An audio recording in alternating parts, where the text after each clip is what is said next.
ìmọ̀ TV. Ọgbọ́n bẹ, òye bẹ, ìdánilẹ́kọ̀ọ́ lóríṣiríṣi ní gbàgede ìmọ̀ TV. Ẹ máa wò, ẹ máa gbọ́. Mo kí gbogbo ojú tó ń wò mí káàkiri ayé. Mo kí wa lọ́kùnrin lóbìnrin lọ́mọdé lágbà nínú ilé yìí. Mo kí wa pa kú dédé àsìkò yìí, àsìkò bójú ọjọ́ ti rí. Ẹ̀dẹ̀ ọdún bí lọ́dọ̀ ti yín. Ẹ káàárọ̀, ẹ káàsán, ẹ kúrọ̀lẹ́, ẹ káalẹ́.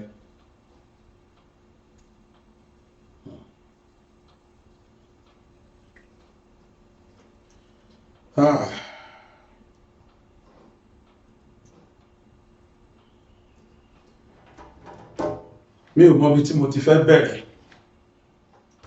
torí pé ọ̀rọ̀ tó wà nílẹ̀ yìí aṣòro dì bí iṣu mẹ́ta ni. Tí iṣu mẹ́ta ò tó wá ṣòro dì bí ẹyin mẹ́ta, ẹyin mẹ́ta kò tó wá ṣòro dì bí àbá mẹ́ta. Mo kàn fẹ́ kí gbogbo àkọ́kọ́ mọ kinní kan náà pé Yorùbá bọ̀ wọ́n ní bá a bá pẹ́ ní orí mi èṣìkéṣì a máa ká ni mọ́bẹ̀. Ẹ̀kọ́ ni kó sì jẹ́ fún àwọn tí wọ́n pera wọn níjọba ní Nàìjíríà.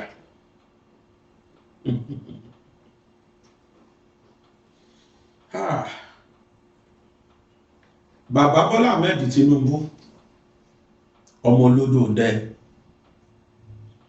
Ṣé ti gbọ́n tí Donald Trump sọ?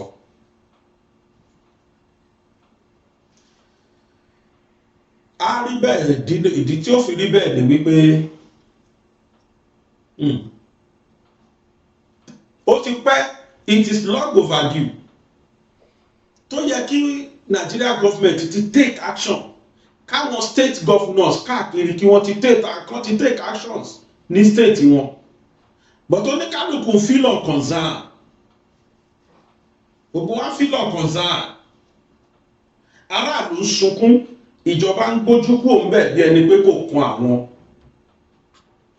Tinubu ìbá ṣe ohun tí ò jẹ́ kí Tinubu ṣe ní 2027 tí Tinubu ń dù. Tí Tinubu bá sọ kó Fúlàní ayọ̀ sọpọ́tì kò lẹ́yìn ẹ̀, wọn ní sọpọ́tì ẹ̀ mọ́. Ohun tó ń ṣe Tinubu nìyẹn. Àmọ́ nígbà tí Mr. Trump tóun ti wá sọ pé òun kọ́ ọmọ ogun bọ̀ nǹkan o, bàbá ṣẹ́ẹ̀tún sì dúró de 2027 kẹ́ ẹ̀ tó bẹ̀rẹ̀ action. Gbogbo àwọn service chiefs tí ẹ yàn, kí ni iṣẹ́ tí oníkálukú wọn ṣe láti stop insurgents ní Nàìjíríà? Lóòótọ́ orí Tinubu kọ́ ló ti bẹ̀rẹ̀, ẹ jẹ́ kí gbogbo arántí ìyẹn. Látorí Goodluck Jonathan ló ti bẹ̀rẹ̀, kódà kìí ṣe orí Goodluck Jonathan pàápàá, látorí Ọbásanjọ́ ní ọ̀rọ̀ Boko Haram ti bẹ̀rẹ̀. Tí mi bá ṣì bóyá Ọbásanjọ́ bóyá Yar'Adua, ìkànnù méjèèjì. Nigeria tẹ́lẹ̀ was never known as a terrorist country. Never. Ọmọ kan tí wọ́n mú nínú plane Al-Mutalab tí wọ́n gbé bọ́ǹbù mọ́ lára, tẹ́rù ń bà láti detonate nínú plane tó ń lọ sí Amẹ́ríkà. Ṣé ẹ rántí? Ó lọ́mọ àkọ́kọ́ tí wọ́n bá kọ́kọ́ mú as a terrorist tó jẹ́ Nigerian. Kì í dẹ́ ṣe Nigeria ló ń gbé. Nigeria was not part of tobacco names of terrorist countries. Wọ́n ní ká Nigeria mọ̀ tẹ́lẹ̀. But boom, all of a sudden, nǹkan kan change ni. Àwọn wo la wá bá díẹ̀ Fúlàní? Dọ́là anybody ò lè dáhùn pé nǹkan tó fẹ́ rí. But all their insurgents there, wọ́n minimize ẹ̀, wọ́n limit ẹ̀ sí north. Tó bá máa jí gbé ọmọ north, tó bá máa pa ọmọ north, tó bá máa wà northerners. But all of a sudden, Buhari ń dupò ó wá kúkú ló lọ kó Fúlàní wọlé bíbà láti different countries kó lè gbàjọba lọ́wọ́ Goodluck Jonathan. Unfortunately Goodluck fìjọba lẹ̀ easily. Wọ́n ìkàbò tán tí Goodluck ti congratulate Buhari òun ló wọlé ara wọn rọ̀.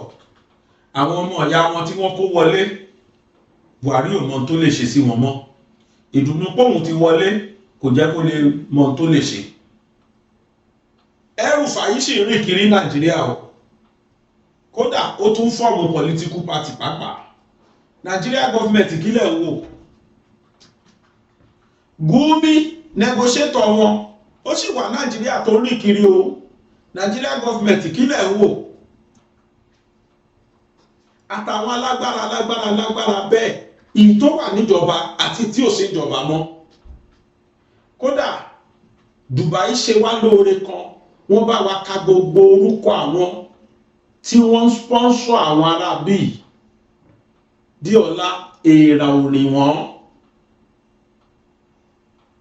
Nigeria government gbà yẹn àti tí ìsìn wọn ò ṣe anything sí. Ẹni tó túbọ̀ ró wọn lágbára jù Buhari ni. Torí it got to a stage Buhari láti pé Miyetti Allah jókòó tí wọ́n negotiate pé báwa báwọn èèyàn yín sọ̀rọ̀. Àwọn èèyàn náà ní kán lọ gba 200 àwọn àgbà kìnnìkan billion 240 kìnnìkan billion wọ́n dẹ̀ san fún wọn. Gumi ń bá wọn negotiate. Ó rìn lọ lọ́fẹ̀ẹ́, ó jẹun ọ̀fẹ́, ó ṣe gbogbo ẹ̀ lọ́fẹ̀ẹ́.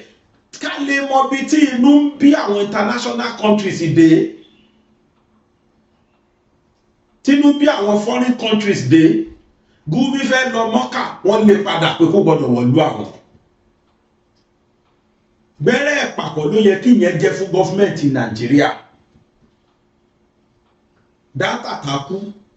Gumi wà ní àwọn convoy tí wọ́n rán lọ kí wọ́n lọ ṣe pẹ̀lẹ́ bẹ̀rù sí ẹbí dátà kí wọ́n dẹ̀jọ lọ sí dátà ní Saudi. Saudi government sọ pé Gumi ò gbọ́dọ̀ wọ̀lú àwọn wá torí wọ́n mọ̀ wà tó wù. Wọ́n dá Gumi padà. Fúlàní fọwọ́ jánu títí tí kò sí tó ṣẹlẹ̀ sí. Nígbà yẹn ló yẹ kí Nigeria government ti máa fura pé wàhálà ń bọ̀.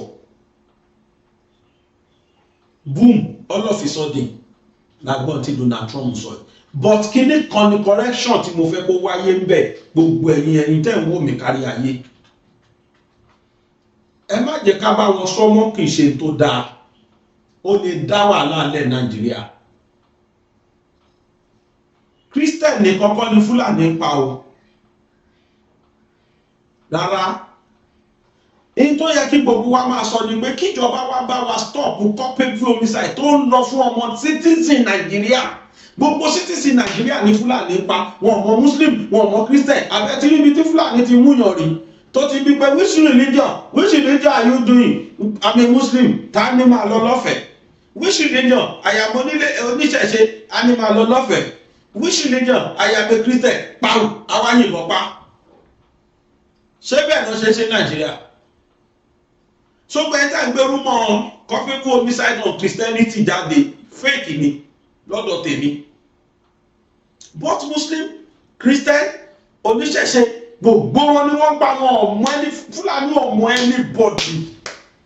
But I am surprised. I took her back when I heard that Drum wanted to act because Christian ni wọ́n pa ní Nàìjíríà.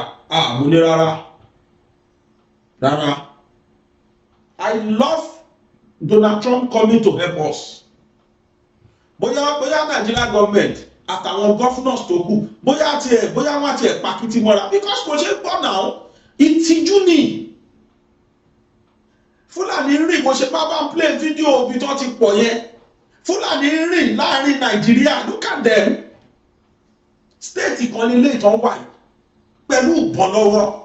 Nigeria government dẹ̀ ń wò wọ́n, àwọn security wa náà dẹ̀ ń wò wọ́n, àwọn ọmọdé encourage wọn, government ló allow wọn náà.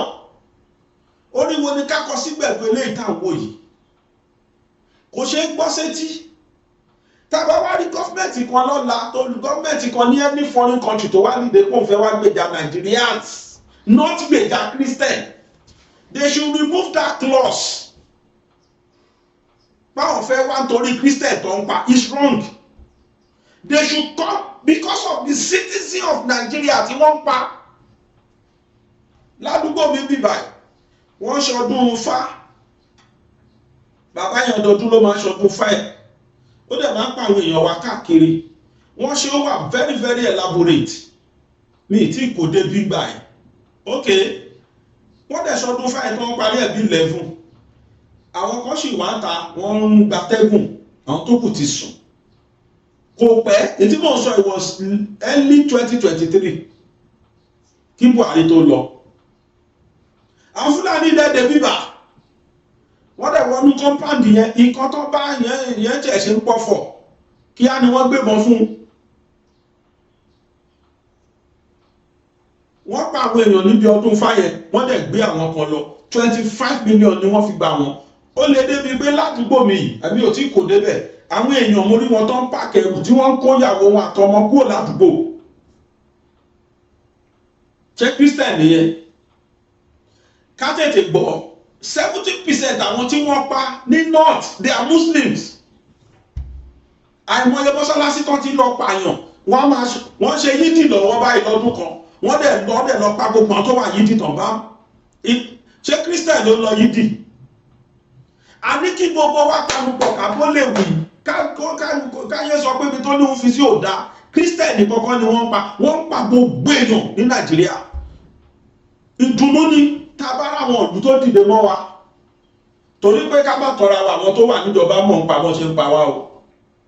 Mi ní bá wọn sọ pé torí pé mo nífẹ̀ẹ́ Tinubu gan àbí torí pé ojú ọmọ Yorùbá. Ẹ jẹ́ ká gbàgbé ethnicity, ẹ jẹ́ ká gbàgbé religious nepotism. Kò sí religious affiliation kankan tí Fúlàní ò pa. Wọ́n ṣe pa Muslim, náà pa Christian, náà pa oníṣẹ̀ṣe. Bí Christian bá rò pé torí páwọn ní international connection tó fi ń sọ̀rọ̀, káwọn oníṣẹ̀ṣe náà wá dìde, káwọn náà máa sọ̀rọ̀ tí wọ́n. Káwọn Mùsùlùmí náà dìde ká lọ Saudi, káwọn Saudi náà dé, ṣé gbogbo ní dàrú ni?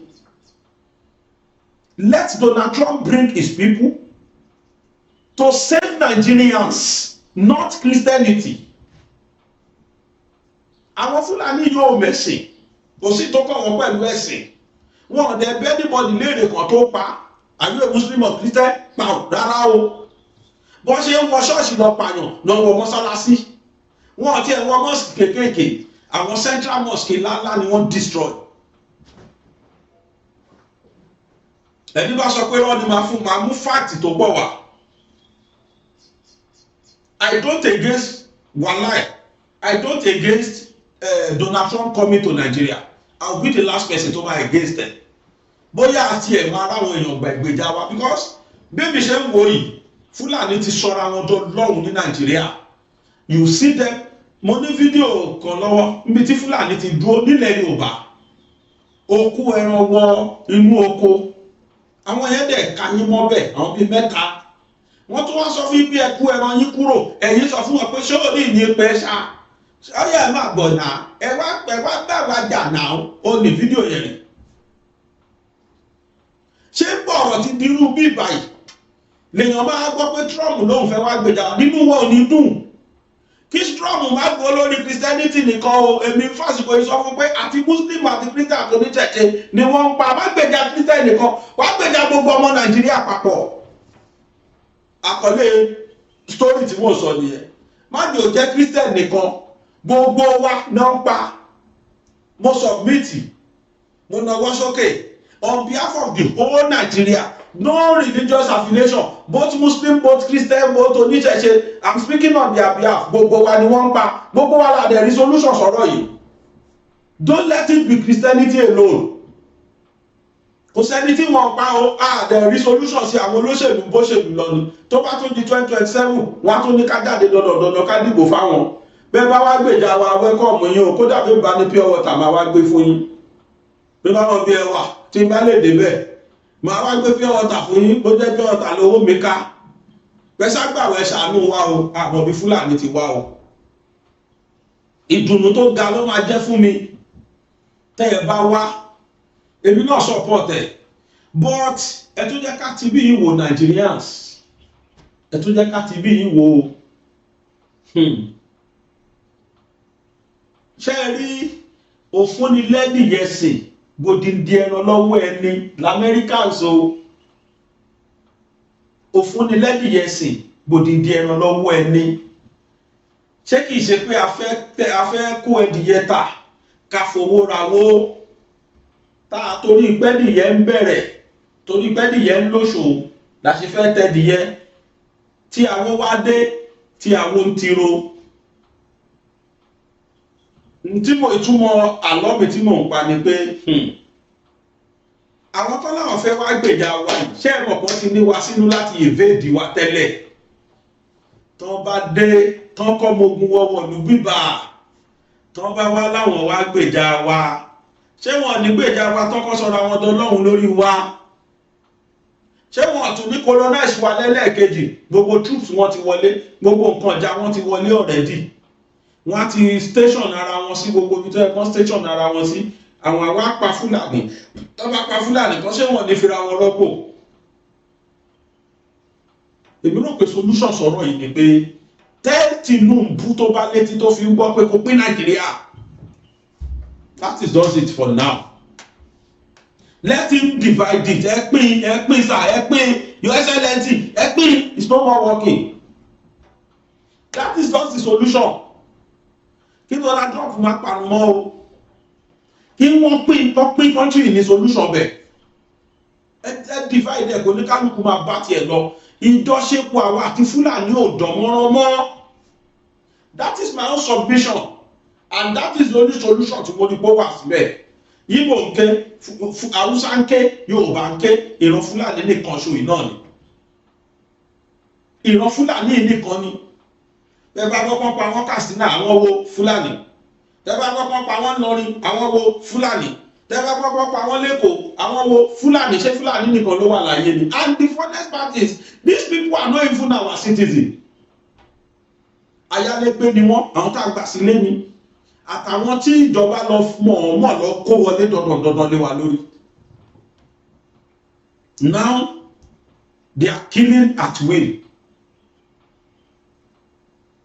That is my submission. I broadly against that statement that culpable homicide and genocide killing on Christianity. No, on every citizen of this country. Ẹ̀yin èèyàn tẹ́ kó wò mí náà lẹ bá mi dáwó fún kí náà pọ̀ mọ́ yìí. Dókítà tí wọ́n gbé Air Force ọkọ ẹ̀ àti kí náà orúkọ ọmọ ẹ̀ Abdulmukni. The three of them are Muslim. Culpable homicide on Christianity. Ṣé Christian àwọn mẹ́tẹ̀ẹ̀ta? Mọ̀ ń tọ́jú rí kan tó fi wọ́n lẹ̀. Mọ̀ iye tó bọ́ lápò ẹnìkọ̀ọ̀kan èyí tẹ́ ń wò mí. Ẹ má jẹ́ kán divide wa Nàìjíríà. Nǹkan náà ni gbogbo wa. Nigerians ni wọ́n ń pa. Nigerians ní ká jọ so wọ́pọ̀ pé dandan we must say no to this insurgents. Ká má sectionalize ẹ̀, ká má regionalize ẹ̀, ká má religionalize ẹ̀. No region, no religion, no section. We are all Nigerian citizens tí wọ́n pa, and these people are not our citizens. Gbogbo Nigerians ni wọ́n pa. Ẹ lọ s'Ògbómọ̀ṣọ́ kẹ́ lọ bí wọ́n lọ sí Ìṣẹ̀yìn. Wọ́n tí wọ́n pa láwọn ìlú tí mo sọ ẹ̀ 90% of them are Muslims. Tí mo mọ̀. Ẹ̀sìn kọ́kọ́ náà pa àdẹ̀mọ́ tán fẹ́. Because tàbá náà fẹ́ Islamize ni, why are they killing Muslim? Tẹ́bá náà fẹ́ Christianize ni, why are they killing Christian? Tẹ́bá náà fẹ́ oníṣẹ̀ṣe nice, why are they killing oníṣẹ̀ṣe? These people, all they want is, they just want to inherit the whole Nigeria. Wọ́n fẹ́ gba gbogbo Nigeria ni. Wíwá Donald Trump tó bá lè ṣèwé fún wa pé àwọn fẹ́ wá gbèjà wa káwọn dẹ̀ kẹ́rù àwọn padà. Because republic ní Nigeria, independence wa dúró síbẹ̀, kọ́ má wá rí colonize wa.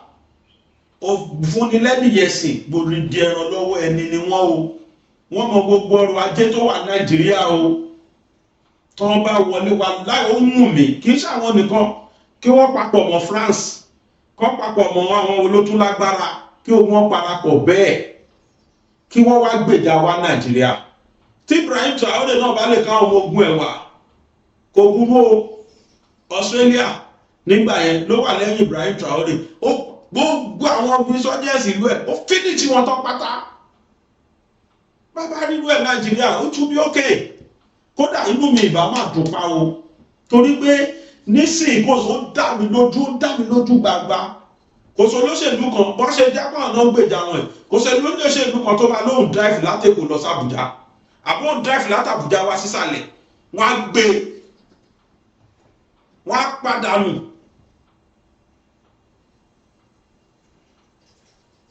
ẹ lọ wo gbogbo àwọn military wa wọ́n ti proliferize ẹ̀ gbogbo àwọn tó láwọn dáríjì amnesty wọn tí wọ́n ṣe repentant Boko Haram ni wọ́n kó sáwọn military wa kiri ó ní military wa ò ṣe lè act kan tó plan tán sí àwọn Fúlàní yẹn ti gbọ́ kan tó strategize tán sí àwọn torí pé àwọn tó wà nípò ọ̀gá wọn ara wọn ni Buhari ló kó wọn wọlé bẹ́ẹ̀ ṣé country tí wọ́n dúnkokò tí wọ́n jí odindi general kan ní tó ń gbé general tó jẹ́ pé àwọn association of generals in Nigeria military ni wọ́n dá owó láti lọ gbé fún Fúlàní ìlú yẹn ọlọ́run Nigeria ti di laughing stock wọ́n ti reduce wa gan ó wà lákọọ́lẹ̀ bí mo fi ṣe fídíò the associations of generals wọ́n ní group wọ́n ní WhatsApp group ibẹ̀ ni wọ́n ti dá owó tí wọ́n lọ gbé fún Fúlàní tó jí general gbé serving general Nàìjíríà ẹ̀ la wá ní kó gbèjà wa believe you me Mr. Donald Trump if only you will come help us stop this insurgents and táwọn èèyàn yín máa padà I will support that but ó gbà fura ó mú fura lọ́wọ́ ṣé tí wọ́n bá wá ṣé kìí ṣe pé wọ́n fẹ́ wá síbí torí pé gbogbo country ló fẹ́ colonize Nigeria àwọn olóṣèlú wa ni ò jẹ́ kó yọ àwa la lówó jù lágbàáyé mo fọlọ́ búra ẹ̀yin náà ẹ̀ wo owó wa tó ń jí kó pẹ̀lú ẹ̀ náà country yìí kò kú a ní owó gan country but a ní àwọn tí wọ́n lè bá wa managers la lack torí pé state kan di manager wàrà wọn náà dà tó bá dé léyìí wà gbọ́ kókó 3.9 trillion àwọn nǹkan tí ò ṣe é gbọ́ àwọn owó tí wọ́n máa dárúkọ tó ní máa dàrú tọ́pọlọ máa ṣe tó bá máa even the so-called insurgents wà like corruption ló wà díẹ̀ torí tó bá ṣe ń pààyàn tó ní gọ́ọ̀mẹ̀ntì ṣe máa release owó tó sí ministry wọn corruption ló pọ̀ díẹ̀ àwọn kan ló ṣàrẹ helicopter fún àwọn ará bíi ilox tó ń gbé kiri àwọn kan ló ṣàrẹ ilox fún wọn àwọn kan ló ṣàn fún wọn láwọn arms and ammunition tó jẹ́ powerful wọn kódà táwọn military wọn ò ní lọ́wọ́ àwọn kan ló ṣàrà fún wọn àwọn kan ló ṣàn kó military uniform fún wọn àwọn kan ló ṣàn ṣe bẹ́ẹ̀ àwọn tó wà jọba nínú wọn governors wà nù wọn tí a mọ̀ nínú wọn senators wà nù wọn tí a mọ̀ nínú wọn àwọn tó wà ní ministerial post wọ́n wà nù wọn tí a mọ̀ nínú àwọn tó wà national assembly wà nù wọn tá a mọ̀ tí wọ́n wà nípò ńlá àwọn high and mighty tó ń lùlù máa jó lọ mọ̀ wẹ̀ yẹn fáwọn Fúlàní ìlú tó serious ìlú tó wà sane and active á ti rẹ́yìn wọn látijọ́ yìí ṣé bí wọ́n ṣe fídíò ọlọ́pàá máa tíráàkì ẹni bá ṣe fídíò jáde ọlọ́pàá tíráàkì ẹ ó ní wọ́n ṣe ń tíráàkì ẹ pé bí bàbá fídíò yìí ti wá ìmí ìkọlù wọ́n ń ṣe phone call wọ́n ń pe fámìlì ẹni tó jí gbé ọlọ́pàá lè tíráàkì ibi tó ti kọlù wá why are they not arresting these people torí pé àwọn tó wà nínú iṣẹ́ uniform gan ara wọn ní bàbá wa rí ìlú kan tó lóun fẹ́ wá gbèjà wa, you people are welcome, but on the ground wípé sincerely ẹ fẹ́ wá help wa ní ṣe pé fẹ́ wá colonize wa, àtúgbọ́dọ̀ wo bẹ̀rẹ̀ náà. Ọ̀dọ́ àwọn kan ní mo mọ̀ pé àwọn kan máa dá mi lóhùn ní pé ṣé Amẹ́ríkà bá colonize wa ṣé kò dá. Ìdí tí ò fi dá ni pé ẹ̀sà ń tójú yín rí l'Amẹ́ríkà lọ́wọ́lọ́wọ́ yìí náà lójú tiwa náà máa rí tá a bá wà lọ́dọ̀ Amẹ́ríkà. Ibrahim Traoré yọ Burkina Faso kúrò ní under France, ó nídìí sẹ́fà France ni wọ́n náà ní Burkina Faso, wọn ò ní central bank ti ara wọn, central bank Burkina France ni wọ́n lò síwájú kó tó di pé Traoré dé. Ìgbà tí Traoré dé yìí ló yọ wọ́n kúrò wípé àfọwọ́sọ́dọ̀ yín mọ́, a ṣe máa pawó lù wá ká máa kó wá France, kó jẹ́ ilẹ̀ máa bá wa tọ́jú ẹ̀, ẹ̀yin lẹ́ máa kọ bọ́jẹ̀tì fún wa lọ́dọọdún, iye tẹ́ bá rìlíìsì fún wa la máa ná. Ṣé independence náà fún wọn yẹn? Independence kọ́ o. Irú ẹ̀ ló ń bè mí lẹ́rù pé k'Amẹ́ríkà má ṣe fún wa tó bá dìbọn wa. So ọ̀nà méjì ni bí ọ̀bẹ olójú méjì tó ti dìdà, a gbọ́dọ̀ wò lọ́tún ká sì wò lósì. Ìjọba wa ní kẹ́ jẹ́ apanupọ̀ bẹ́ẹ̀, àwọn governors wa, àwọn national assemblies wa, àwọn political functionaries ní ká bẹ́ẹ̀, they should do the right thing for us. Ever was stop insurgency. If you people refuse to stop it, okay, America is coming now. America is coming. The only thing tí mi ò like, tí mi dẹ̀ ní support, ó ní ká máa wá regionalize or ká máa Christianize it. To me, I don't see where only Christians are being killed in this country. They are killing both Muslim, Christian, and Oníṣẹ̀ṣe. Anybody that wants to come to help us shouldn't come because of Christianity alone. They should come because of citizens of this country. Bẹ́ẹ̀ bàbá Tinubu ṣódà kẹ́ ẹ̀ dúró dìgbà tí wọ́n bá wá. Federal Republic of Nigeria ní Nigeria ń jẹ́ o. Kí ni ìtumọ̀ republic? Àgbèdàgbò ló ń jẹ́ bẹ́ẹ̀. La ṣe ní Central Bank of Nigeria torí pé àwa republic ni. Ṣó wá dá ìlú tó dá dúró? Kí ìlú kan tún máa wá gbèjà wa? Kí ìlú kan ṣẹ̀ṣẹ̀ máa ojú àwọn náà máa correct wa ní tó yẹ ká ṣe? Ẹ̀yin náà ń wo àwọn insurgents ni ẹ̀ ń wò wọ́n ni, wọ́n ń rìn kiri ẹ̀ ń wò wọ́n ni, wọ́n ti sọ̀rọ̀ àwọn ọlọ́run lé wa lórí, wọ́n ti gbàdúgbò wa lórí àtòrí ìmọ̀ àwọn obìnrin wọn ò tó jáde wọn bá wọn sùn, wọn pa wọn ṣeré ni. That is nǹkan tó ń bà wá nínú jẹ́ gbogbo látijọ́ ìlànà tí ń ké. Gọ́fíńmẹ̀ntì ò rẹ́dí láti gbọ́ gbé wa wọn ṣetán. Ohun tó kàn wọ́n òun ni káwọn sádùpò kọ́ dẹ̀ win. Ìwọ̀nba tó bá pakùnú wa kọ́ wá dìbò fáwọn. Àwa náà dẹ́ gọ̀gọ̀gọ̀. Níṣẹ́ ká ṣe bí àwọn ará Tanzania káwa náà yarí pé kò jọ ẹ dìbò kankan bí àní dìbò kankan fún yín mọ́ àfi tẹ́ bá bá wa lé Fúlàní lọ.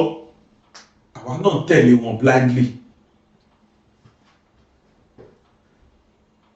Bóyá pípè tí Donald Trump ti ẹ̀ pè yìí, bóyá ti ẹ̀ jẹ́ challenge bí bus stop kan bàdàn, bóyá jẹ́ challenge fún àwọn ìjọba tó wà níjọba.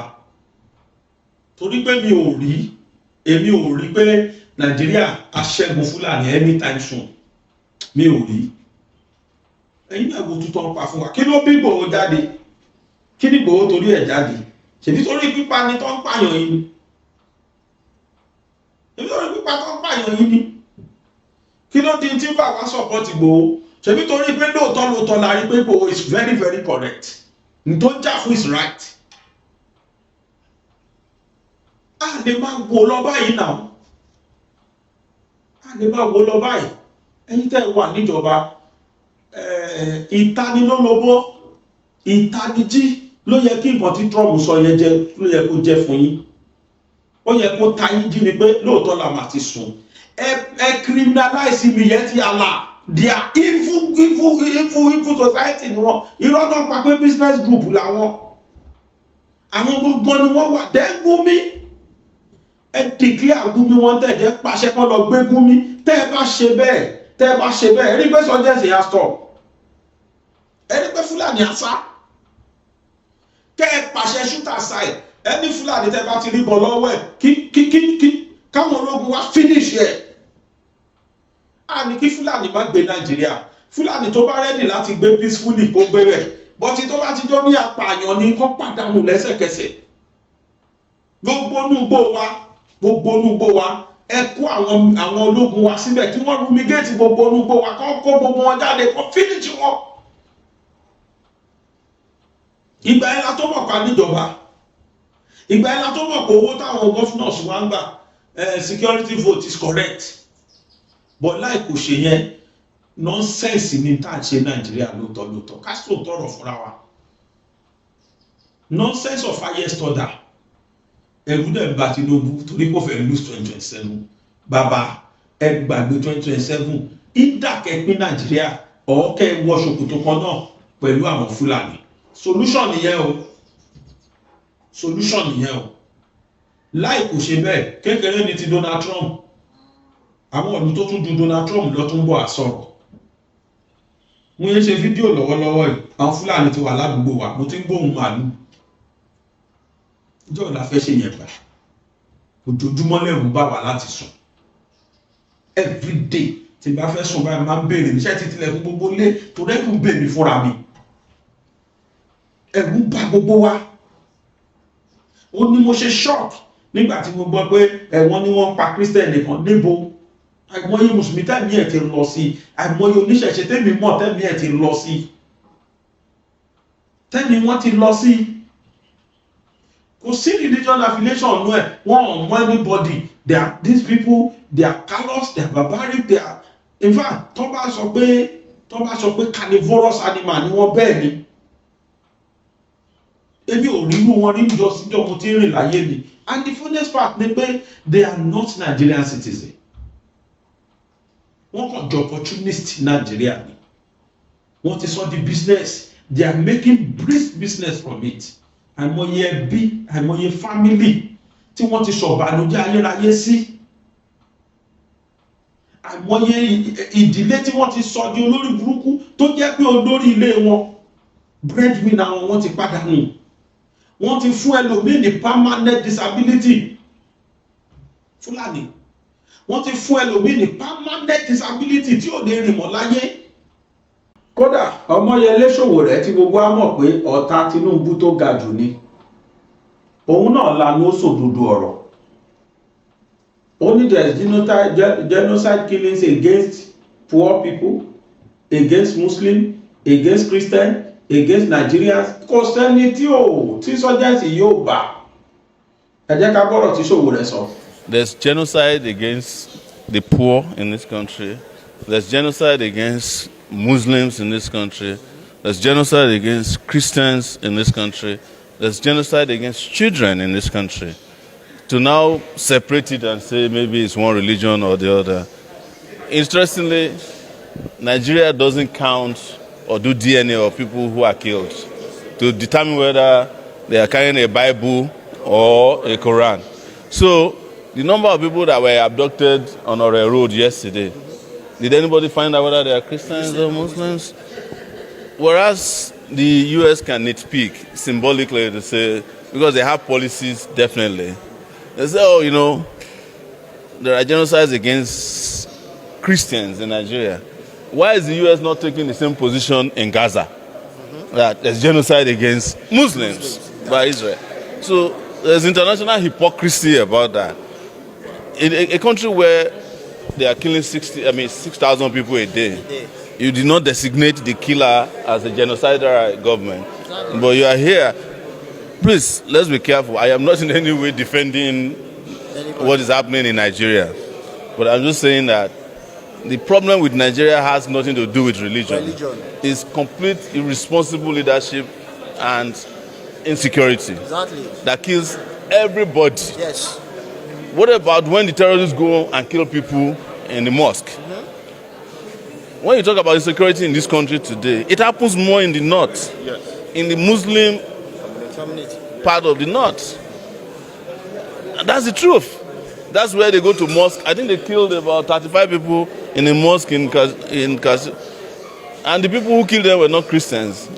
They are probably people who identify as Muslims. Extremists. So, but the truth is that we like to water down the responsibility of our leaders by this gives them an alibi. You know, okay, you know, and then the US will come with a policy to say we want to protect Christians. It's okay. Let's bring a big boat and take all the Christians out and see if nobody will get killed again. Ẹ káàbọ̀ padà ṣe ẹ ti gbọ́dọ̀ lẹ́nu ṣòwò rẹ̀ Just Adétóun tí òun yẹn máa ń pè lọ́mọ Tinubu woman yẹn sọ ọ̀rọ̀ kan omi dẹ̀ bọ́ lójú nígbà tí mo wo fídíò yẹn ẹ bá mi gbé fídíò Just Adétóun sí. I cannot explain this period. I cannot define it. Whether it is a period of fear, a period of panic, or a period of liberation has come. President Trump, via a Twitter message, not entourage, not delegate expense paid trip, not letter, just a social media communication, has passed the message to us that they are going to release or coming to take our country, or there's going to be war. However he has put it, Asiwaju Bola Ahmed Tinubu, you, the President of the Federal Republic of Nigeria, you boldly told all of us that you are tired of our insults, and then you have avoided social media at all costs because you don't want to have high blood pressure. Welcome high blood pressure that is supposed to kill only our president, but is about to gulp the nation at once now. Every day we come out on the space of this media, shouting, screaming, crying about insecurity on our children, about religion, about safety for our young girls and our boys, about the fact that people are dying in hunger. Our own government failed to listen to us. Lai Mohammed told you people a lie that everything is AI. You people think it's content creation. You people think it's clouting. You think we need attention, we need money, we are hungry. Not understanding that it is about humanity and our people. One man raised his voice against the killing of Christians. The whole world has listened to him.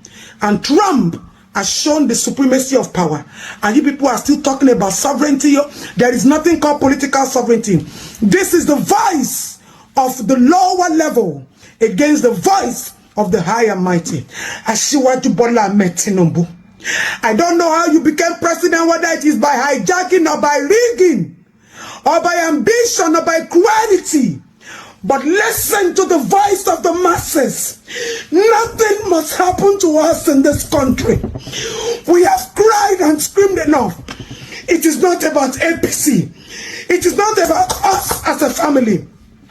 This is not Lagos that belongs to you and I. This is Nigeria that belongs to everybody. This is the giant of Africa that all eyes are on us. All of a sudden now, the Minister of Communication knows where CNN is. All of a sudden now, you people now have become content creators like us.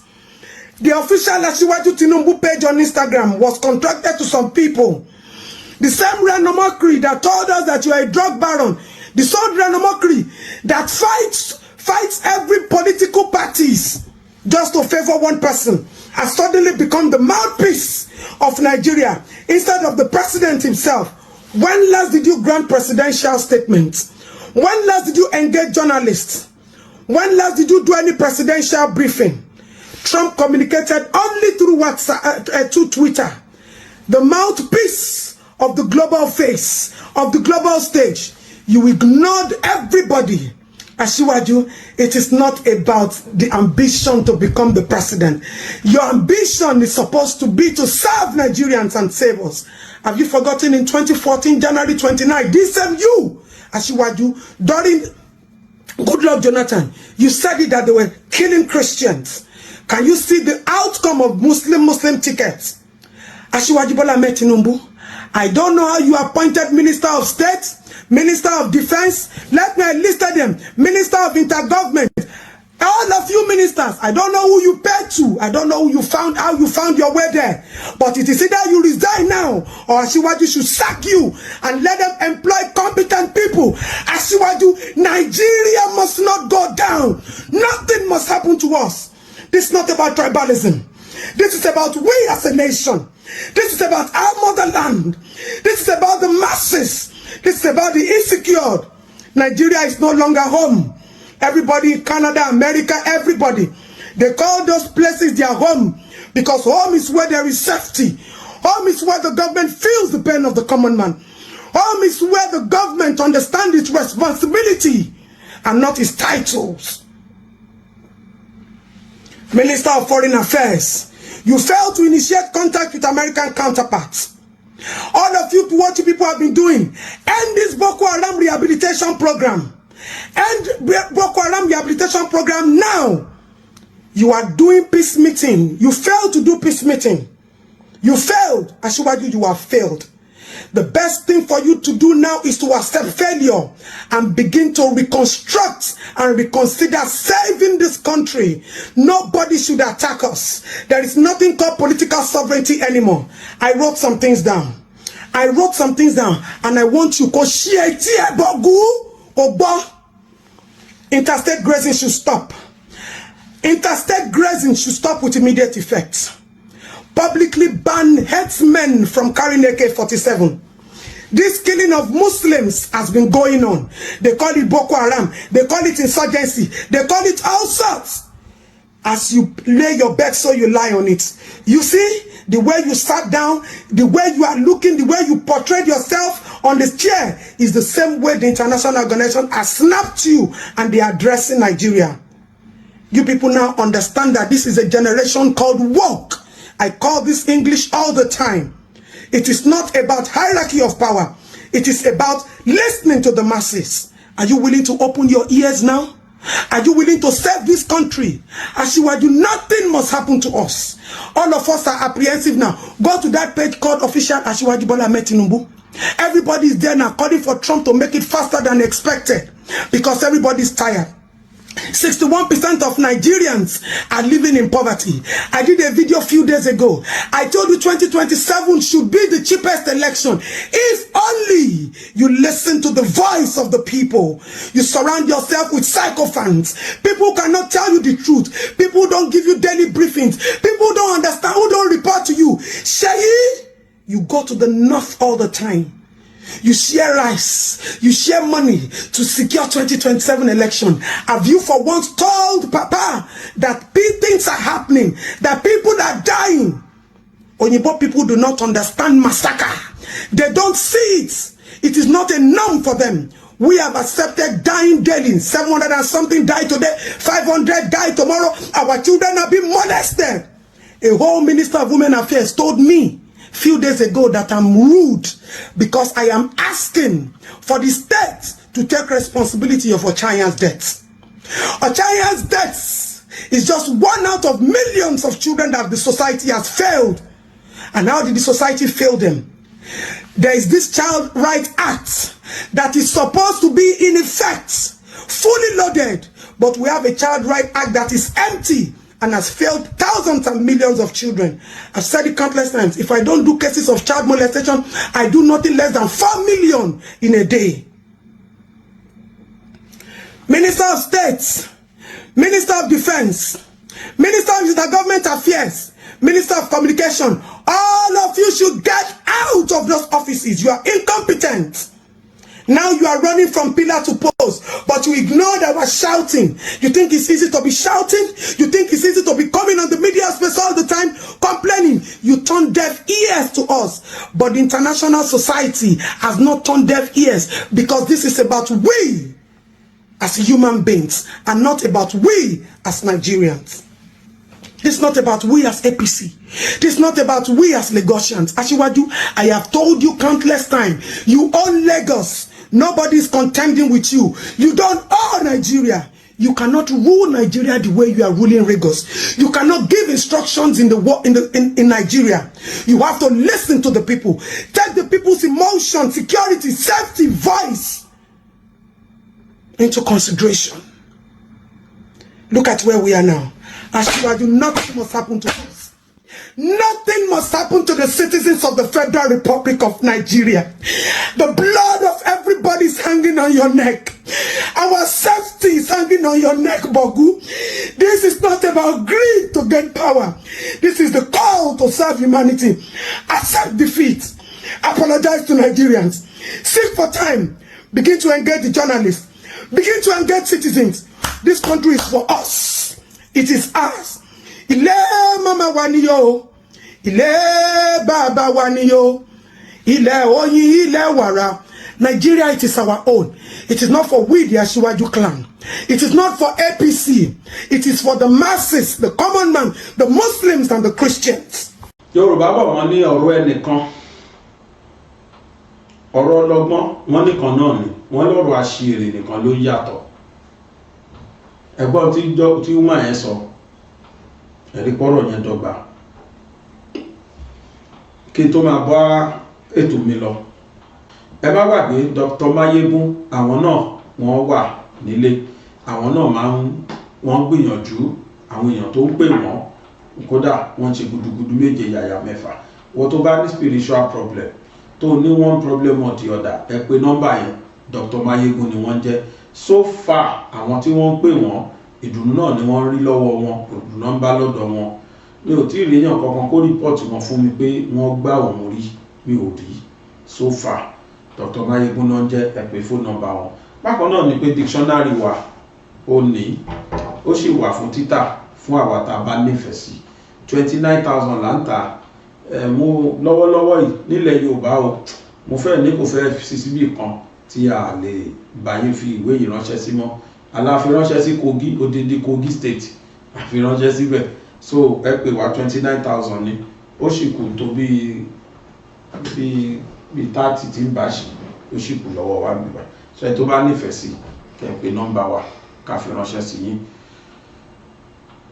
Ní Nàìjíríà tá wà yìí, ohun tó dáa jù torí pé táwa náà bá wo ọ̀tún tá a wò sí, a rí pé synergy yẹn ò work mọ́.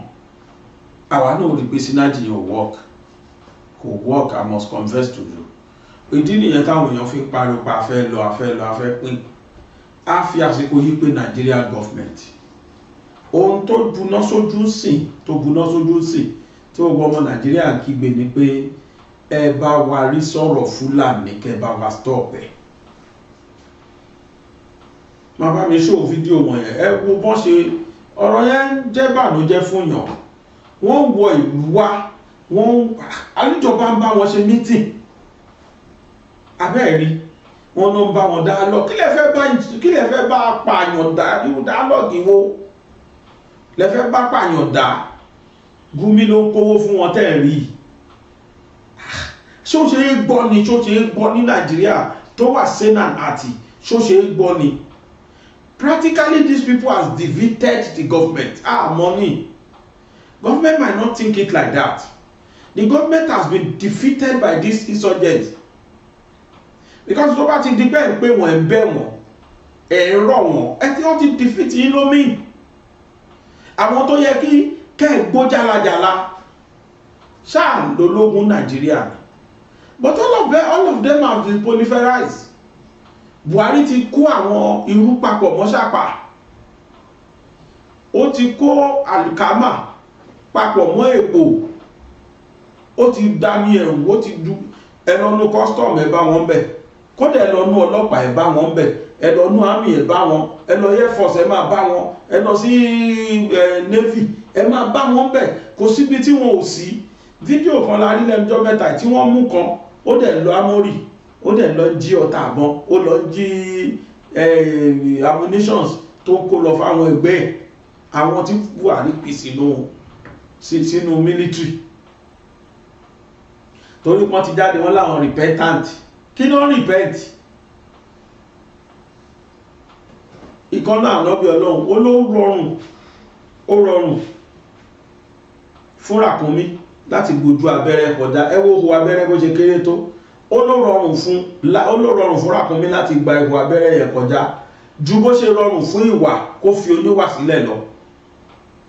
èèyàn kan sọ mí I'm a changed person, I'm a repentant ń bo owó tí wọ́n gbà yẹn kò fojú ara ẹ̀ rí mọ́ ni, ohun tó wà lórí ẹ̀mí wọn ṣọ́ọ̀tì ìrèsì ẹ̀ kó bẹ́ẹ̀ ni, tó máa lóhun repentant tá a máa dáríjì wọn. Kò sí bí Buhari ò ràn wọn lọ tán, àwọn míì lọ lóyìnbó nú wọn oríṣiríṣi náà dánwò, amnesty fún Boko Haram, amnesty fún insurgents, wọn láwọn pẹ́pẹ́sẹ́ kan àwọn repentant kò wá tún títí òfin wọn pa tán, ó kó kan sí custom ìjọ kan ìyẹn wọn wọ́n ṣe salute ó dẹ̀ gbé 3 stars àpá. Àwọn èèyàn wá lọ mú picture máa yẹn wá níbi tó ti wọṣọ àwọn apààyàn yẹn tó ti kó wọn sára àtìgbà tó wọṣọ custom sí. Ètí mò ń sọ yìí, that video was during Buhari's regime. Wọ́n múra fún tán ní kó salute ó yí padà báyìí ó gbà tí ò mọ̀ kankan. They are up there. Wọ́n ti proliferize gbogbo àwọn militaries wa. Ara wọn ni wọ́n máa ń lọ leak strategy táwọn military wa fẹ́ lò tí wọ́n fi ń pa wọ́n pàkúpà. Àìmọye àwọn ológun wa tó ti pàdánù torí pé àwọn tó leak secret nínú iṣẹ́ ológun wọ́n wà wọ́n sì kú mbẹ̀ tán láwọn repentant. Àìmọye àwọn tó dẹ̀ wà níjọba tó jẹ́ pé tó bá jọ sọ́ọ̀sì wọn lọ fún àwọn ọmọ wọn lọ, àwọn náà rán wọn ṣẹ́ náà, àwọn náà ni wọ́n mọ̀ ń pa gbogbo nǹkan tó ń ṣẹlẹ̀. For example, àṣírí sẹ́nétọ̀ kan ló tú mà ní kan play video yẹn, ó wà nú àwọn tí wọ́n rán àwọn Fúlàní yìí níṣẹ́. Táwọn Fúlàní bá ti gba ransom, wọ́n á gbé lọ ilé sẹ́nétọ̀ yẹn, wọ́n á kà machine tí wọ́n fi ń ka owó rẹpẹtẹ ni wọ́n bá nínú ilé ẹ̀.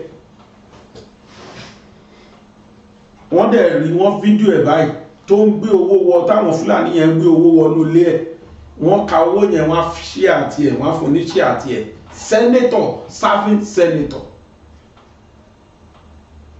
Àṣírí ló tú ní máa yẹ expose síta. Ká lè mọ ibi tí insurgency yẹn ti ń wá, ká lè mọ̀ pé ìdí rèé tíjọba ò fi kápá wọn. Bàbá wa rárá àta tó wá tó lóun fẹ́ wá gbèjà wa, is welcome. Tíjọba ò bá dẹ̀ fẹ́ kí wọ́n wá, kíjọba náà pa kí ti mọ́ra. Àtàwọn state governors tí wọ́n gba security vote lé wa lórí tí wọ́n ò ṣe anything tọ́kàn tí wọ́n tó jẹ́ ọmọ wọn lóyìnbó náà wà, káwọn náà brace up. Ẹ wo fídíò tí mò ń sọ yẹn ni. So Senator Shehu Buba of Bauchi State, they sponsor terrorists. Hey, Chineke me. See this man house now. They found more than 1,000 machines, and where they actually counting money that they have already collected as ransom. I will show you the video. Everything is recorded. A whole senator under APC government. A whole senator. No one will ever believe that this man, a whole senator. So that is to say that some of all this insecurity, some of all this violence, in fact, all these crises where they happen for not, some politicians, they sponsor these people. And more than 1,000 machines that is inside that compound. They say that this man is actually the one that bought all this machine and shared to all the bandits, all these kidnappers. Now he buy the machine, share to them all. Now, after the whole day, after they are done with their works, they will then come to their house with the whole money they collected as ransom. They will then come and share it. He will then take his own, and all these guys will then take their own. And another thing we say, inside this house now, this house still get hospital where we say, if peradventure there is any face-to-face shooting where we say with soldier and all these bandits, anybody where we say they injure, then we still carry the person come for that house, say hospital today inside that place. I go show you everything, guys. Just help me to share the video. I never believed that one of the government official, a whole senator in that matter, would sponsor terrorists. They will come in house with bikes. You know, say the reason why these bandits then they in a bike with them website then they use for easy escape. Get place where we say then go reach like this now with bike now. You don't to ama. Where we say somebody will carry moto. The place where we say bike go pass, moto no fit pass. A lot of things were actually found in this house, guys. Chai! A lot of things are happening, you know. Just listen first. Kujeran aikin haji me ya haɗa malami da irin wannan mutum. So sanata Shehu Buba ka fito ka amsa mana waɗannan tambayoyi da muka yi daga farko zuwa ƙarshen wannan bidiyo. Muna roƙon Allah subhanahu wataala ya ci gaba da tona asirin dukkan wasu 'yan ta'addan cikin daji da 'yan ta'addan cikin gwamnati. Now, as it stands now, the people of Bauchi is demanding an immediate resignation of this particular senator. They are giving Tinubu 24 hours to remove this particular senator. So, someone that they're actually relying on, depending on, is the one in charge of all this kidnapping and killing that is actually going on in Bauchi. What a life. In fact, the things that is actually happening in this particular country. So, and according to the story now, according to the information, they narrated that within the time of campaign, that this particular senator mobilized all these people, all those boys, for them to run campaign. Like, if there's any place, any polling unit that they refuse to vote, let them make sure that they pull down everything to make sure, say, the vote belongs to him. So after the election, now, after everything was actually done and dusted, so there was no job again. Now, what this man said is that, what the senator promised them is that he's going to provide for them all those ammunition that he provided for them within that time that they were actually running a campaign. He said that everyone should be with it, and he's also going to share machine for them. Let them enter streets, saying they cover them. I will even show on a passport. This particular senator went as far as providing passport. You know, say these people now, they no fit go the place where we say they prepare passports now, all these international passports. You understand? Now, this particular senator, all those bandits, he make passport for them all throughout. See the passport in front of the screen. You're going to see them now. Guys, things are really happening in this particular country we are. The whole senator, maybe say, somebody feel they tell me this thing, I no go ever agree. Guys, make una share the video. Make the video to go viral so that it will reach the government level, because currently now, they still they do like the based on saying state something. But nobody, if people never to know very well. Make una share the video so that it will also get to reach the federal government level. Make them see what they go on. The people will say they say we should depend on, rely on as our own government officials. Now them they at the back. They sponsor all this spying and all this insecurity where they happen for this particular country. Chai.